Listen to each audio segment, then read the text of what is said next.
Welcome students. आज हम जो है आपको न्यू टॉपिक चैप्टर 8 में ही बताएंगे टिश्यू कल्चर। ठीक है, टिश्यू कल्चर और स्पोर फॉर्मेशन कि टिश्यू कल्चर क्या है और स्पोर फॉर्मेशन क्या है। ठीक है, तो चलिए इसी टॉपिक्स पे हम डिस्कशन करेंगे। तो चलते हैं अपने टॉपिक पे। तो जैसा कि आप देख पा रहे हैं वीडियो के स्क्रीन पे,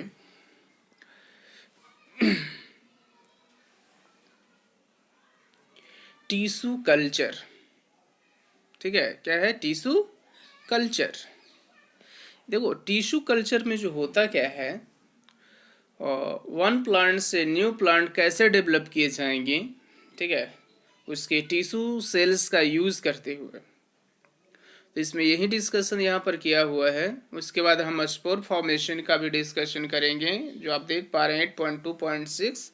तो ये दो टॉपिक्स पे आज हम डिस्कशन करने वाले हैं और आपको बताने वाले हैं कि टिश्यू कल्चर में होता क्या है और स्पोर फॉर्मेशन में क्या होता है। ठीक है, तो पहले हम टिश्यू कल्चर की बात कर लेते हैं। तो जैसा इसमें बताया गया है, in tissue culture new plant are grow by removing tissue or separating cells from the growing tip of the plant.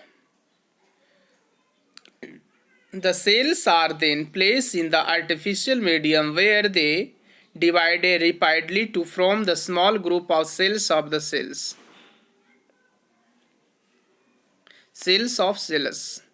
The cellus is the transfer to another medium contacting hormone for growth and differentiation. The plants.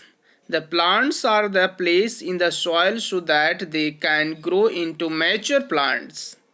Using tissue culture, many plants can be grown from one parent in disease-free conditions. This technique is commonly used for ornamental plants. जैसे कि इस tissue culture में बताई गई है, in tissue culture new plants are growing by removing tissue or separating cells from the growing tip of the plant. इसमें यह बताया गया है कि जो टिश्यू कल्चर होते हैं, ये टेक्निक के थ्रू जो है प्लांट के टिश्यू या उसकी सेल्स को जो होते हैं वो प्लांट के जो है टिप ऑफ प्लांट यानी पौधे के शीर्ष के जो भाग होते हैं उसे अलग कर नए यानी न्यू प्लांट उगाए जाते हैं। ठीक है, the cells are then place in artificial medium where they divided rapidly to from the small group of cells of the cells. The cells is transfer to another medium to contacting hormone for grow in the differentiation. जैसे इसमें यह भी बताया गया है कि इन सेल्सों को जो है आर्टिफिशियल मेथड के थ्रू या कह सकते हैं आर्टिफिशियल न्यूट्रिशन के माध्यम में रखा जाता है, जिससे उसका सेल्स डिवीजन हो करके अनेक सेल्सों में का छोटे छोटे ग्रुप बनाती है, जिसे कैलस कहते हैं। ठीक है, और वह कैलस जो है वो कैलस को ग्रो एंड उसका डिवाइडेड हार्मोन के जो है माध्यम से ट्रांसफॉर्मेशन करते हैं।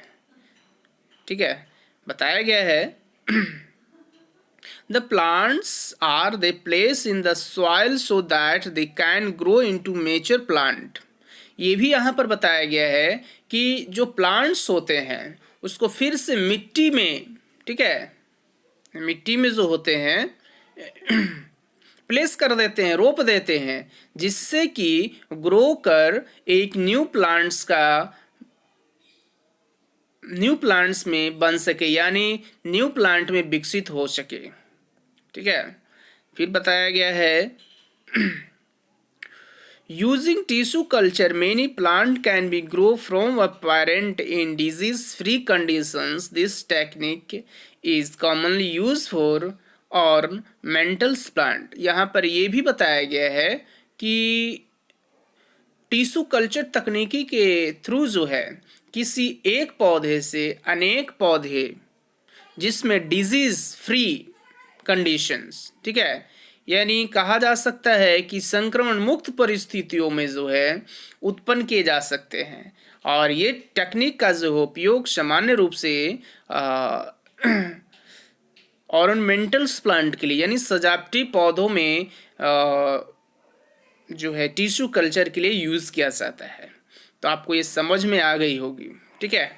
उसके बाद हम बात कर लेते हैं स्पोर फॉर्मेशन का।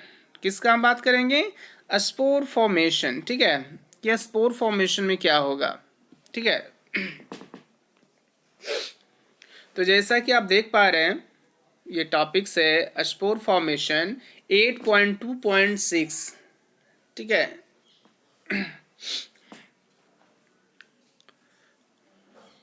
जैसी इसमें बताई गई है थोड़ी सी बड़ी कर लेते हैं, ठीक है, लेटर्स को, जिससे मैं पढ़ने में इजी हो। Even in many simple multicellular organisms specific reproductive parts can be identified.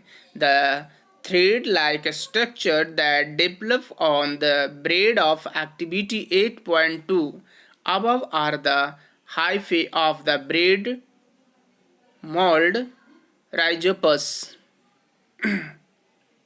Rhizopus, they are not reproductive parts. On the other hand, the teeny blob on a stick structure are involved in reproduction. The blobs are a spongy which contains cells or spore that can eventually develop into the rhizopus individuals. Figure 8.6. The spores are covered by thick balls of the protect them until they come into the contact with another moist surface and can be beings to grow. अब यहाँ पर इसका हम जो है बारे में बताएंगे कि स्पोर फॉर्मेशन में होता क्या है। तो इसमें जैसा कि बोला गया, even in many simple multi cellular organisms specific reproductive parts can be identify. The thread-like structure that develop of the braid in activity 8.2 above are the hyphae of the braid mold Rhizopus. यहाँ पर एक चीज बता दिया गया है कि बहुत सारे ऐसे सिंपल मल्टी सेलुलर ऑर्गेनिजम्स हैं जिसको हम कहते हैं सरल बहुकोशिकीय जीवों में जो है, ठीक है, विशेष रिप्रोडक्टिव संरचनाएं पाई जाती है जो एक्टिविटी 8.2 में ब्रेड पर, ठीक है, थ्रेड के समान कुछ संरचनाएं डेवलप हुई थी, ठीक है। यह राइजोपस का फंगस जाल जैसा होता है, ठीक है। लेकिन कहा गया है ये रिप्रोडक्टिव पार्ट्स नहीं है, ठीक है। उसके बाद आगे बात करते हैं। तो देख लीजिए यहां से है, सॉरी, ठीक है।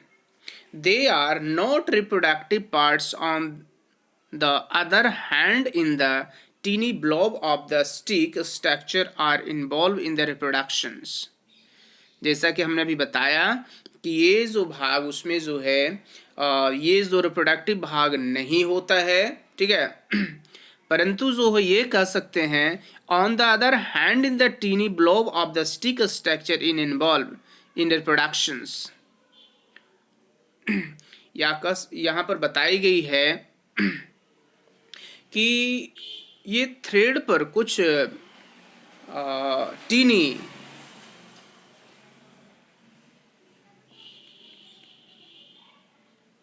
ब्लॉब्स बनते हैं, ठीक है। टीनी ब्लॉब्स का मतलब है कुछ बहुत छोटे छोटे जो गुच्छ के समान होते हैं, ठीक है। वह स्ट्रक्चर जो होता है रिप्रोडक्ट में भाग लेती है। ये टीनी ब्लॉब्स जो है वही रिप्रोडक्ट में सपोर्ट करता है, ठीक है। The blobs are spongia which contain cells of spores that can eventually develop into new rhizopus individuals, figure number 8.6। जैसे हमने ये भी बताया कि ये जो टीनी ब्लॉब्स होते हैं, ठीक है, जिसमें विशेष सेल्स अथवा जो है ब्लॉब्स पाए जाते हैं, जो 8.6 में दिखाया गया है, ठीक है। The spores are covered by thick balls that protect them until they come into contact with another moist surface and can begins to grow। यहाँ पर ये भी बताया गया है कि ये जो टीनी ब्लॉब्स होते हैं ग्रो करके जो है राइजोपस के नए जी कह सकते हैं कि नए ऑर्गेन्स उत्पन्न करते हैं। और ये टीनी ब्लॉब के चारों ओर एक मोटी सेल्स होते हैं जो अपने इन्वायरमेंट के थ्रू जो है उसकी रक्षा करते रहते हैं, अपनी परिस्थिति के अनुसार उसको रक्षा करती है। और यह जो है मॉइस्चर सतह के संपर्क में आने पर, कांटेक्ट में आने पर वह ग्रो करने लगते हैं, ठीक है।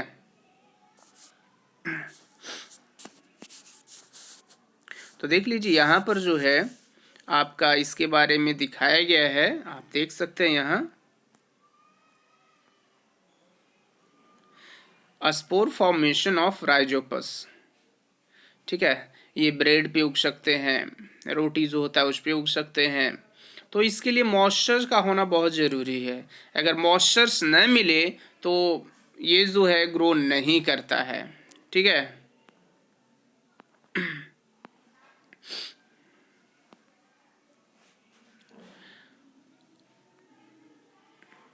All the modes of reproduction that we have discussed so far allow new generations to be created from the single individuals thick is now is the asexual reproduction।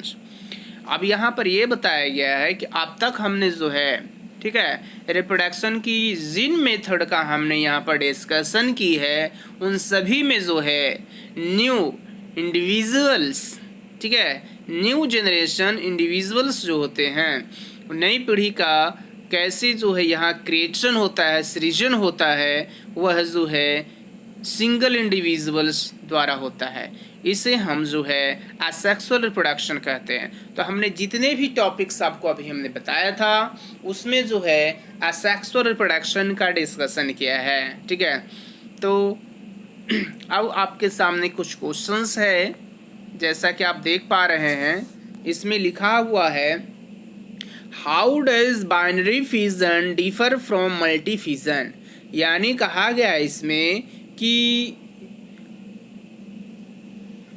Multi fission जो हो गया, ठीक है, बाइनरी फिजन मल्टी फिजन में जो है किस प्रकार एक दूसरे से अलग है। सेकेंड में बताया गया है इसमें कि how will an organisms be benefit in the reproduct through spores. यानी बीजाणु द्वारा जो है, स्पोर के द्वारा जो है और रिप्रोडक्ट से किस तरह से जो है, ठीक है, ऑर्गेनिजम्स किस प्रकार से उसका बेनिफिट लेते हैं। थर्ड में बताया गया है can you think of response why more complex organisms cannot give rise to new individuals through regenerations। यहाँ पर बताया गया है कि क्या आप कुछ कारण सोच सकते हैं जिससे यह पता चले कि जो है मल्टी या कॉम्प्लेक्स ऑर्गेनिजम्स जो स्ट्रक्चर वाले जो ऑर्गेन्स होते हैं, ठीक है, उसमें रीजेनरेशन कैसे हो सकते हैं। चौथा बताया है why is the vegetative propagation practise in the grow some type of the plants. यानी कुछ पौधों को उगाने के लिए जो है आपको वेजिटेटिव प्रोपगेशंस का उपयोग क्यों किया जाता है। फिफ्थ में बताया गया why is DNA copy and the essential part of the process of reproduction. यानी डीएनए की जो प्रकृति है, नेचर है, वो बनाना जो है रिप्रोडक्ट्स के लिए आवश्यक क्यों होता है। तो यहाँ पर कुछ क्वेश्चंस बताई गई है, तो इस तरह से आप क्वेश्चन का भी आंसर करेंगे। तो आई होप आज का वीडियो आपको समझ में आ गया होगा। Thank you.